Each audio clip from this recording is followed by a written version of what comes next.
Three quadratic functions. So these are the characteristics for quadratic functions. The first quadratic function has a positive leading coefficient. If it opens down, it has a negative leading coefficient.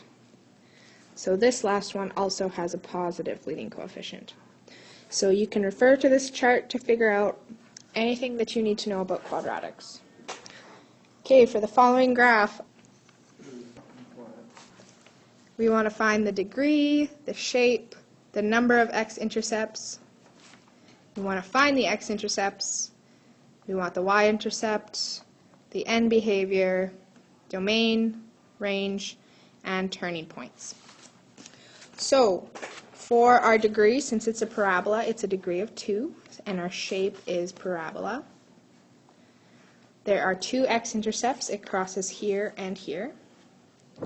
Our x-intercepts are at x equals -1 and x equals +1. Our y-intercept is right here at y equals 1. Our end behavior, it starts in quadrant 3 and ends in quadrant 4. The domain for a parabola is always x, such that x is an element of the real number set. The range, since we have a maximum, our y's have to be less than the maximum point. So we want y such that y is less than or equal to 1 when y is an element of the real number set. And there's one turning point. It goes up to here, and then it starts coming down, so there's one turning point. Okay, we're going to factor the following trinomials, and the reason why we factor is that it finds our x-intercepts. So for the first one, our a value is 1. So we're going to find two numbers that add up to make -8 and multiply to get -33. The two numbers would be -11 and +3. Because a is 1, all we do is we put it straight into the brackets as x minus 11 and x plus 3. And to find our x-intercepts, we set it equal to 0. And split them into two separate questions. So either x minus 11 equals 0 or x plus 3 equals 0. Therefore, x equals +11 or x equals -3. So those are our two x-intercepts.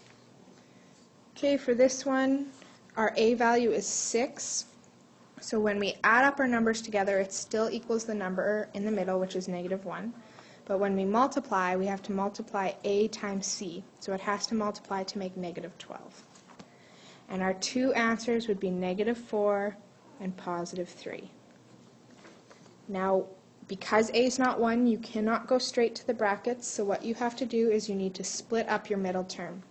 So instead of writing -x, we're going to use -4x and +3x. Because when you combine them, they still make a -1x. Now we're going to split it into two groups and take out a common factor. So the common factor in the first one is 2x, and the common factor in the second one is 1. If we divide 2x from the first group, we're left with 3x minus 2. Then we write our next factor, and if we divide 1 out of the second group, we're left with 3x minus 2. If you get to this step, and the insides of your brackets are the same, you did it right. So the final step would be to write the inside of the brackets as your one binomial, so 3x minus 2, and the outside of your brackets, 2x plus 1, is your second binomial. So this is factored. To find the x-intercepts, we set it to 0, so either 3x minus 2 equals 0, or 2x plus 1 equals 0. We add 2 to both sides, so we're left with 3x equals 2. Then we divide by 3, so x is equal to 2/3. For our one intercept, minus 1 from both sides from the second one, divide by 2, and we're left with x equaling -1/2.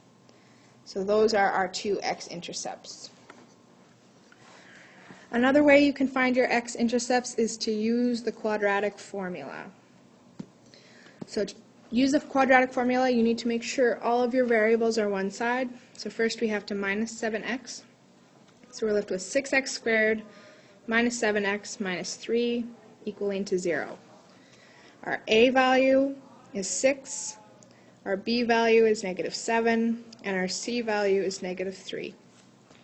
And we're going to plug this into the quadratic formula, which you need to know, which is negative b plus or minus the square root of b squared minus 4ac all over 2a.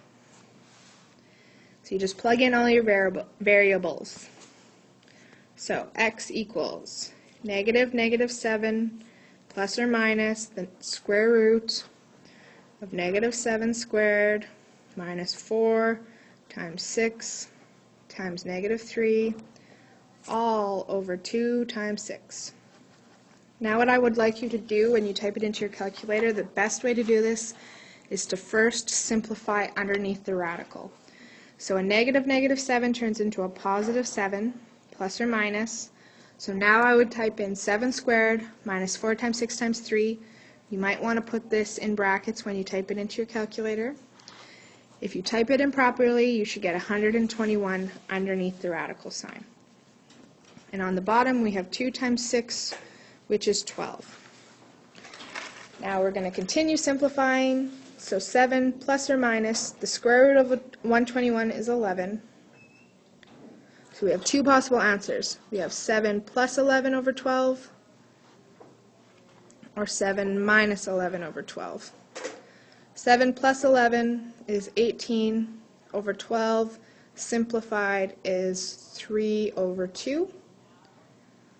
7 minus 11 is negative 4 over 12, which simplifies to be negative 1 over 3. So those are two x-intercepts. You could also put them in decimals if you are doing a word problem because they usually want decimals.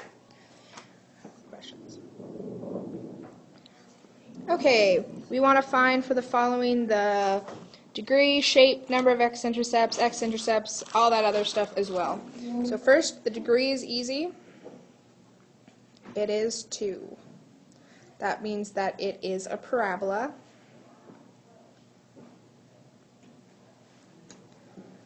The number of x-intercepts, without figuring them out, could be 0, 1, or 2. So we're going to find the x-intercepts by factoring. So we have two numbers that add up to negative 4 and multiply to get negative 45. The numbers are negative 9 and positive 5. And because a is 1, we can put it straight into the brackets as x minus 9, x plus 5 equals to 0. That means that our intercepts are at positive 9 and negative 5. Always remember to flip the sign when you find your x-intercepts.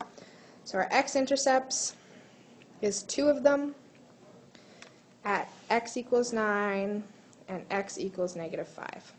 Our y-intercept is always the constant term at the end. The constant term is always the number at the very end. So our y-intercept is y equals negative 45. Now our end behavior, because it has a positive leading coefficient, we know that it opens up. So it starts in quadrant 2 and it goes to quadrant 1. The domain, the number of turning points, let's do that first. There's one turning point for every parabola. Domain is always x such that x is an element of the real number set. And in order to find our range, we need to find the y in our vertex. So the way that we do that is we first find our x by doing x1 plus x2 and dividing by 2. And our x1 and our x2 are our intercepts. So we want to find the x that's right between our two intercepts. So we add 9 and negative 5, divide it by 2, and we get 2. So for our vertex, the x is 2. To find the y, we have to plug it into our equation. So we have 2 squared minus 4 times 2 minus 45. When you plug all that into your calculator, you get negative 49. So our vertex is at 2 and negative 49. So therefore our range, because it opens up, we want it to be greater than that number, so y such that y is greater than or equal to negative 49 for all the real numbers. Okay, for the last one, this one's a little bit different because it's in graphing form, not in standard form. But the first thing you should remember is that your vertex is at 3 and negative 8. It's always your P and your Q. So we want to remember that. To find our intercepts, what we have to do is for our x-intercept, we're going to make y equal to 0. And for our y-intercept, we make x equal to 0. So we're going to do the y-intercept first because it's easier. So y is equal to 2 times 0 minus 3 squared minus 8. Do not forget that the last number is not your y-intercept when you're in graphing form, because it isn't always the last number. You have to make sure you plug in a 0 for your x and then solve for your constant term. So 0 minus 3 is minus 3. Minus 3 squared is 9, times 2 is 18, and 18 minus 8 is 10. So our y-intercept is actually 10. To find our x-intercept, what we have to do is we need to expand out our brackets and then factor. So we have x minus 3 times x minus 3, so this turns into 2 times x squared minus 6x plus 9 minus 8. When you expand this out and simplify, that's what you get. So this is 2x squared minus 12x plus 18 minus 8, which is 10. Now we're going to factor, but first we should take out a common factor of 2 to make it a little bit easier. So we have x squared minus 6x plus 5. Now what we're going to do is we're going to factor that.